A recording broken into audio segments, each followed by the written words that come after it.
Even as the abortion issue has been such a loser for Dems in the midterm elections, they're doubling down on it. This week on The View, those sort of cackling hens of the liberal establishment came out and they're furious because the abortion issue has not worked to bring the women over to the Democrat Party. They don't change their views on it. They don't have any introspection.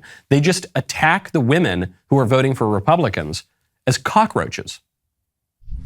I read a poll just yesterday that white Republican suburban women are now going to vote Republican. Why? It's almost like Roaches voting for Raid, right? I think that's they're voting. No, it's insulting to the voter. They're voting against their own self-interest. Do they want to live in Gilead? Okay, so do we in the hands? Do we love democracy or not? Because just saying that it's insulting to the voter. People make up decisions on what's right for their family, and the idea that you should have a say for everyone else's vote. The fact that women are voting against you their had a own different view on abortion not that long ago, and you I have that view. But that issue is right. But then why is another woman not able to have a different view? That white Republican suburban women but why are have you voting so recently against evolved their on own the healthcare. issue? That'll probably win them over, don't you think?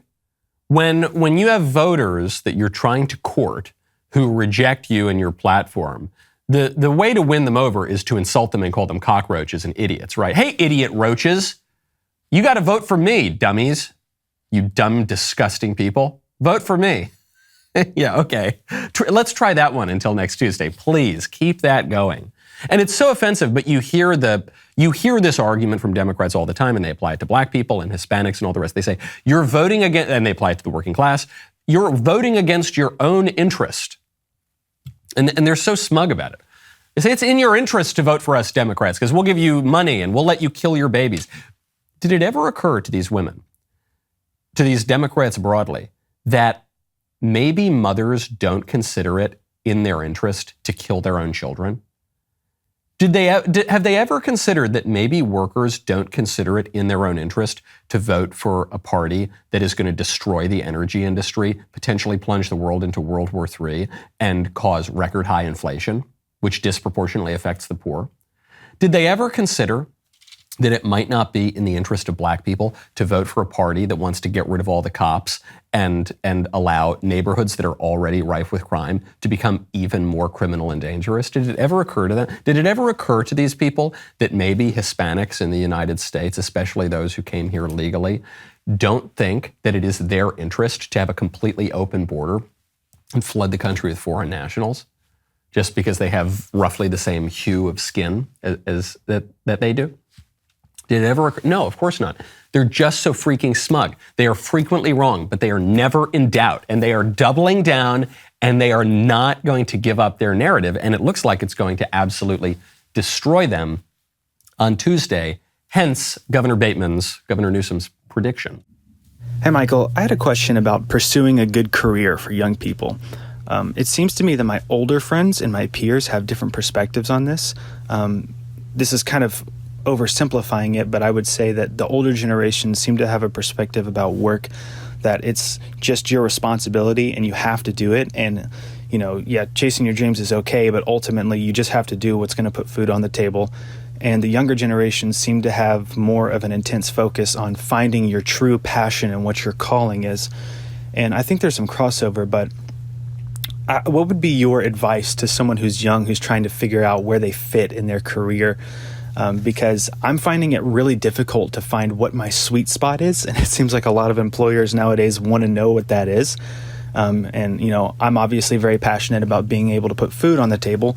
But there's also some truth in that you can probably find a much easier path to success if you're in work that you love and work that you're good at. And so I'd just love to hear your perspective on this. Thanks so much. Love the show. Thank you. I don't recommend desperately chasing your dreams. I think that's a bad idea.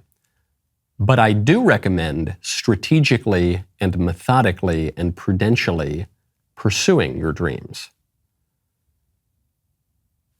It's not just follow your dreams or settle for some job that you hate that will give you a steady paycheck.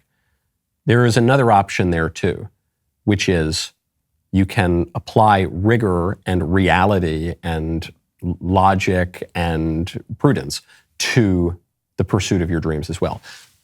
I have a fake job. In the sense that if you just look at the hours that I work work all the time. I work a lot. There are very few hours where I'm not doing something that somehow relates to my job for most of the week. But I feel like I am never working, or at least very rarely working, because I love what I do, because I have a fake job, because I get to go and speak about the things that I care about and write essays and books about the things that I care about and talk to you guys on the show and get to have some influence in politics on things that I want to. So, and all of that, fortunately, relates to my job. I've worked plenty of other just pay the bills jobs. And as I have pursued my dreams, I've gone down bad paths on my dreams and had to turn around, and I've met certain dead ends, and then I've kind of zigzagged. And so there's all of that, and then I've worked different jobs to kind of pay the bills and keep a roof over my head while I was doing that. It would be a mistake to throw off all of your responsibilities to just chase some pipe dream that very likely will not be good for you. Very often the things that we think our dreams are would ultimately be sort of harmful for us. And God generally has better plans for us than we have for ourselves, because he is omniscient and omnibenevolent, and we are fallen and corrupt and have little pea-sized brains. So it's good. You ought to have a sense of where you want to go. You ought to have ambition. You ought to really apply some rigor to that thought. And you ought to pursue it, and you ought to do the right thing, and you ought to not compromise morally. And if you can do all that while meeting your obligations to your family, to your community, to your God, and if you can do all of that while meeting your moral obligations as well, and while, acting with virtue, then I think that's great. I'm not, a lot of conservatives on this question, they'll say, give up your dreams and just work some job that you hate that gives you a paycheck. I don't think that's true. I didn't take that advice, and I'm glad I didn't. Just like you'll often hear conservatives say, you should never go to college, and if you do go to college, you should never study anything that has anything to do with culture or humanities. You should just study engineering or something. I don't think that's true. I didn't follow that advice. And no, if you have an inclination toward philosophy or history or literature or culture, and you have any inclination or aptitude for it at all, then yeah, you absolutely should pursue that. But don't just go take out, $500,000 in debt and have no plan for what you're going to do after. But absolutely you can do that. Come on, I don't think the conservatives are the political party of kill all of your dreams, don't think of anything higher than just putting a slab of beef on the table. No, of course not. That's what the materialists say. That's what the libs say. Conservatives understand that there is much more to life, and that if we want to have a thriving family and thriving communities, and we want to pursue the purpose that God has for us, that we do need to have higher ideals, and we do need to have a broader view of life than just consuming stuff. All right, there's more to get to. I've got the regular old written mailbags. I'm going to get to a few of those in the member block, and then it is Fake Headline Friday, so I will need your help. Ben Davies has given me 4 real headlines, 1 fake headline. He's going to test my ability to understand our always absurd news cycle, to parse fact from fiction. The show continues now. You don't want to miss it. If you're not a member, click the link in the description and join us.